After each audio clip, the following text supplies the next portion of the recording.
I take Presley to Disney any chance I get. Yeah. We've been going alone a lot lately. When Star Wars Lands opens, let's go to Avatar. Yeah, we're going to go to Pandora probably soon, because that's been crazy all summer. Yeah. Like 240-minute waits for the line. Well, my question, I was so into that movie when it came out, you know, like a lot of people. Like 8 years ago. Yeah, and then they're like... all of a sudden. And they're like, guess what? It's Pandora. Episodes 2 and 3 are coming right after. Where are we? We're years later, and it's not... Is it ever going to happen? I don't know.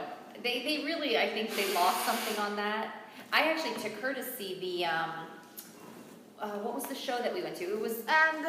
the Avatar, circus I was way back for time. Really? Yeah. Am I going to be the only one eating like right now? They're going to wait until I'm dinner. good. I mean, they ate lunch. Thank you, Doug. The Cirque du Soleil. the Cirque du Soleil, the one that was Avatar. I did take her to that. Oh, really? Yeah. It was really good. We went with like a friend. I've never, I love Cirque du Shout out to Soleil. her. From what I've seen on TV, I have yet to go to a performance. Oh, really? See, this one though, I You've will seen it, tell right, you. Steve? A Cirque du Soleil show? Yeah. I've been to like an older one. This one though was very, it was more the story, from what they, not the movie, but the storyline. Okay. It wasn't as like acrobatic. So I wasn't as impressed with that because that's what I was going for. Right.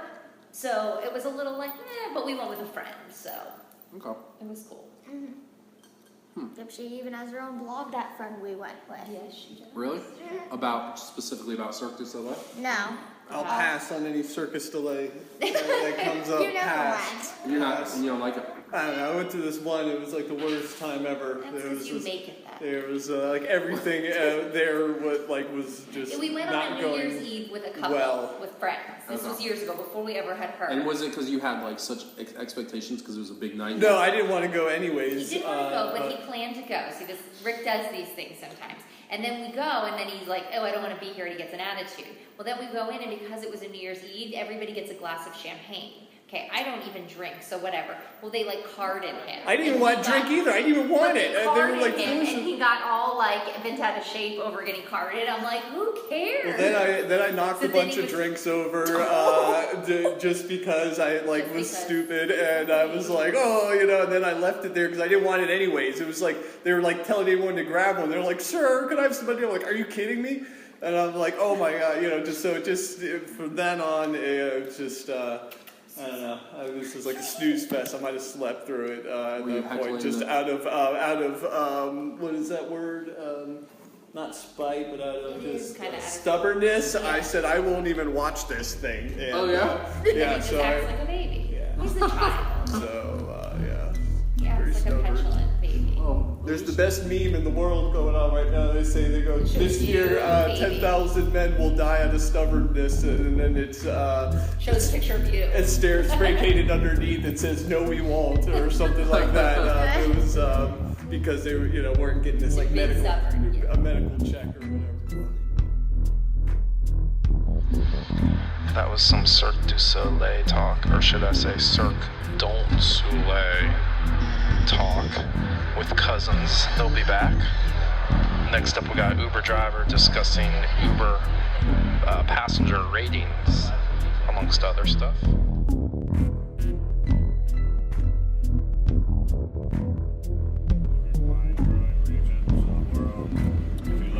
Food that comes from these same areas, and the food actually complements the wines that come from these particular areas.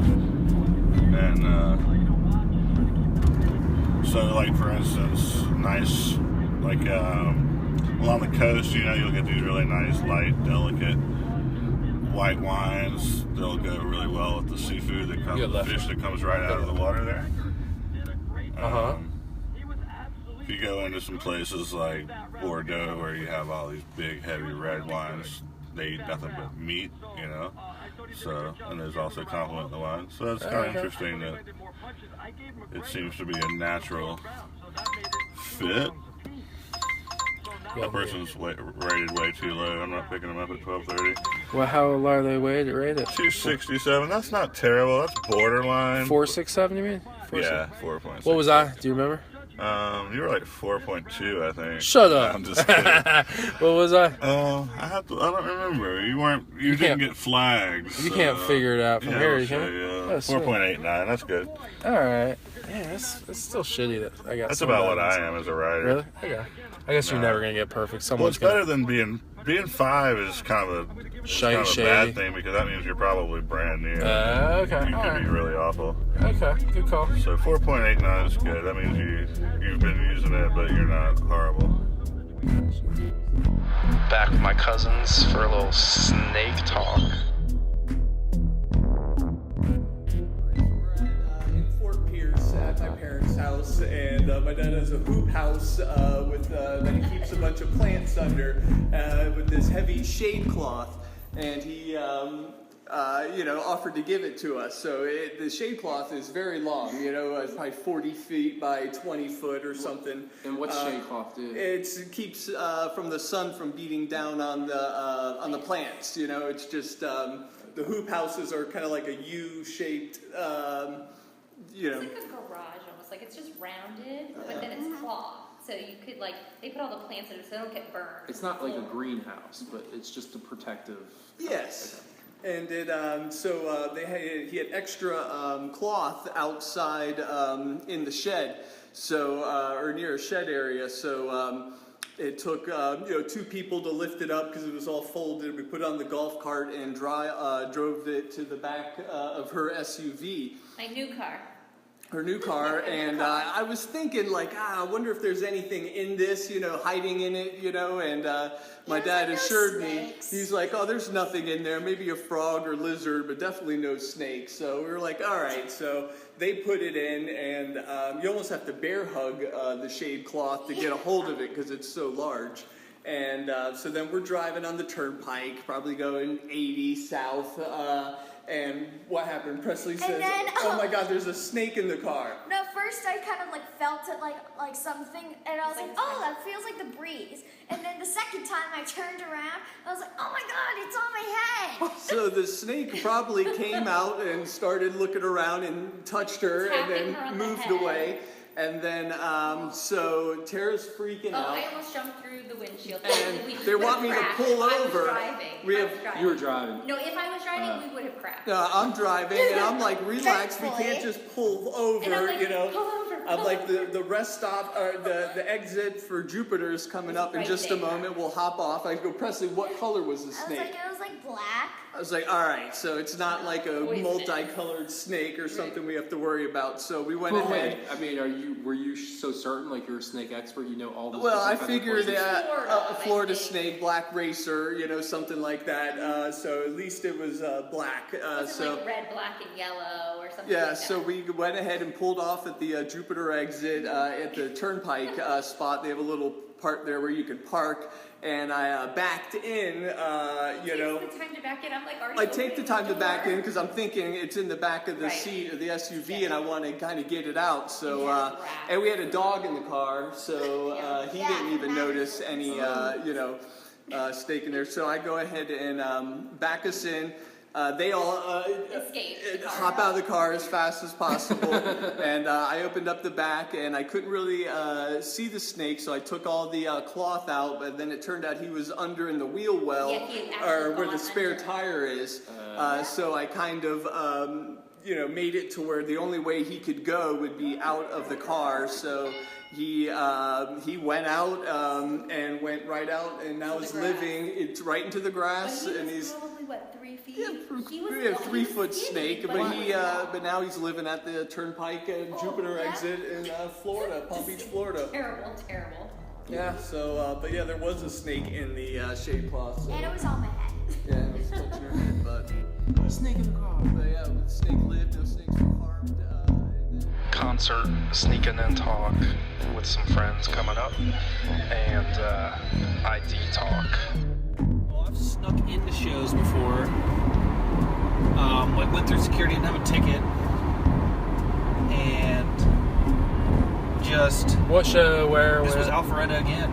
And it sold out. It had sold out. Fish, yeah, when? It sold out. 2014. It was 2014. Yeah, it sold out. It was the last show of the tour. And I drove down there thinking I was going to be able to get a ticket and couldn't get one. You know, went through security. My buddies are in line with me. I wait until he's getting scanned and then just walk behind the lady when she's looking down scanning his ticket. And I kind of like look back and see her like look at me, but realize that it's like over her pay grade, I think, maybe. And yeah, just good to go. So then you're in. I'm in and I'm just on the lawn. I actually think I walked down into where the seats were because they weren't even checking tickets there either. And hung out. So I like that venue. yeah, it's a nice venue. I mean, the lawn, it's at a nice pavilion area. It's like nice and big, and the pit, I don't know if you've been in the pit there, but the pit is really big too. Yeah, it's just last year, Lock-In Festival in 2016. My Morning Jacket played a 2-hour and 45-minute set that was non-stop. And I'd never even listened to My Morning Jacket before. And, I mean, James, his voice is unbelievable, and his stage presence. I mean, I'd never really seen somebody command the stage like that. And they played Purple Rain.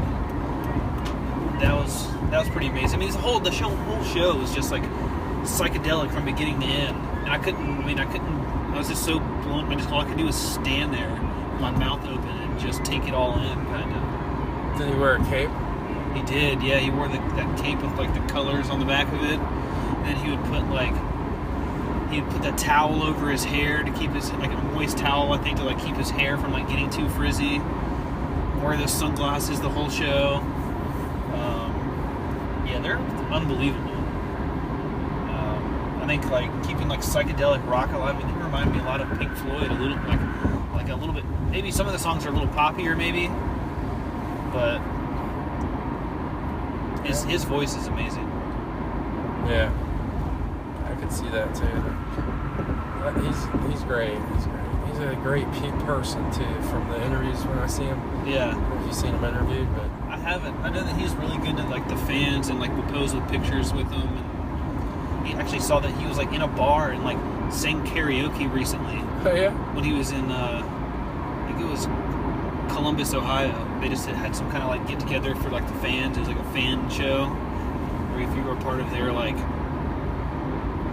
fan club, they call it like roll call or something. I think you got like priority tickets, and it was a small show, so mostly serious My Morning Jacket fans got tickets. Oh, that's good. And it was like after the show, and he was out at one of the bars near the venue, and I was doing karaoke, and he sang karaoke. Fake IDs or Fake ID, but my brother's 21st birthday was at this bar in Columbia, and I was like 13 or something. And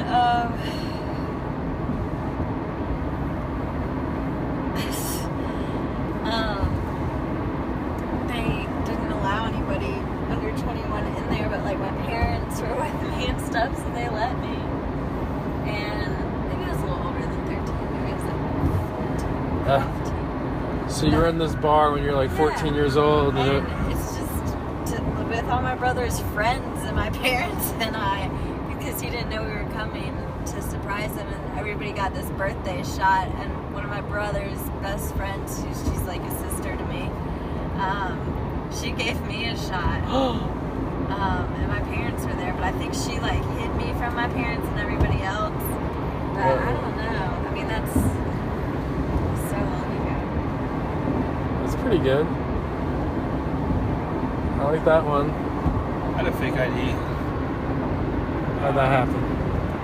When I was in college, my freshman year of college, I met some dude that would like go and take your picture, like up against a big like white van, so it had like a back to it, and he would. I mean, they looked really good, and I used it for a while, and it never got taken. Like I took it to Louisiana and used it to get in bars, like on Bourbon Street and all of that. And then I was at a bar one night, and the guy like didn't think it looked real, and I was almost 21 at that point, I mean, I'd had it for like almost 3 years, or a little over 3 years. And he looked at it and like looked at me and then looked at it. Then he took out like a book that had like the picture of the IDs in it, and like really, really examined it and said it was fake and took it from me and wouldn't let me in. And that was it. I mean, I definitely got my use out of it, but I was always worried I was gonna get like pulled over and like use it by accident or something like that. But did it have your real name and everything on it? yeah. It did? Yeah. He said to use your real name because it could get confusing. Yeah. And you're supposed to use your real like birthday and just change the date. Yeah. Because like Yeah, because if you're making as a bartender, you're taught to ask about their sign and It didn't have my real address on it though. Because if I lost it or something. Right.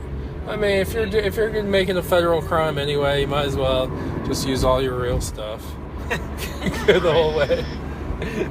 Well, I mean, the thing is with your name, it's like, what if you you show them your ID, then show them your card, and it's got 2 different names on it. So that was his reasoning for using the same name. Right. Yeah, that was the whole thing. It was like, if you got it, then it's so good to have a second card, even if it's some sort of throwaway thing, without a picture ID even, just having some sort of backup, where it makes it seem more legit. But like, when it comes down to it, all someone has to do is do what that guy did to you. Yeah. And take out the book and examine it, and I guess he would realize that something was off about it. I mean, he could probably just sense that you were full of it. I mean, maybe at that point I'd gotten pretty used to getting in all the time, so I didn't really think twice about it. I mean, it always worked. Like in North Carolina, in other states. Were you in North Carolina when it got taken? Yeah, I was up on Montford. It was the state of North Carolina ID. Yeah. I mean, because like I had friends, you could choose your state. And I had some friends get Louisiana ones, which were weird because they're a long ways as opposed to the other way. And theirs never always worked. Close out the show today with an old guest coming back, Justin. Lives. I mean, it's this comfort that we feel we've been born into, and we don't know any differently. That's going to go away. That's going to go away, and it's going away now. I mean, if you just look at the decline of the middle class, stagnating wages, look, America's not getting poorer, but the American people are getting poorer.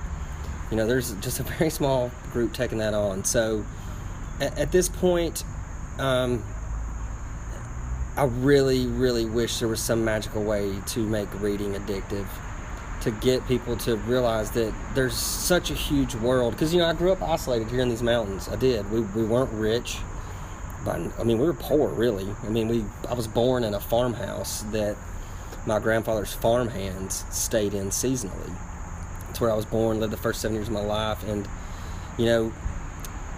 reading and what was on those pages let me realize how big the world was and what was out there, and taught me all the things that I did not know. So as I got older, that thirst for knowledge grew stronger, and I think to save America, a really good place to start would be in reading and education. You gotta minds, when minds are developing, it's much easier to train that growing mind as it goes. So we have to figure out a way to capture that early and young. Look, when I was 4 years old, I knew that I was going to college. How many 4-year-olds in America right now think they're going to college? If you ask them, hey bud, you going to college? Hey little girl, you going to college? Would they say yes? None. So in America, we've got to figure out a way to make being smart and educated cool again. That's my nugget of knowledge, that if we solve that problem, inherently as a citizenry, we will solve the other problems. We will learn to empathize with each other. We will learn to look at somebody else's problem not as their problem but as our problem. Right. And hopefully hopefully some way I can see that coming together in the next 10 years, because I don't think we have long. You know, if you have any faith in science, we don't have that long. We keep thinking, and look, it's an American attitude to put things off and procrastinate. No, I'll do it tomorrow. I'll do it tomorrow. I'll do it tomorrow. You know, tomorrow's the day I'll start working out. Tomorrow's I'll quit smoking. Tomorrow, you know, I'll quit drinking. But eventually, we're going to wake up and there won't be a tomorrow. You know, so if I could figure out a way to get everybody an equal, strong education, you know, if we could solve that problem, we would solve our own problems from there. But right now, we've been taught a different mindset. So.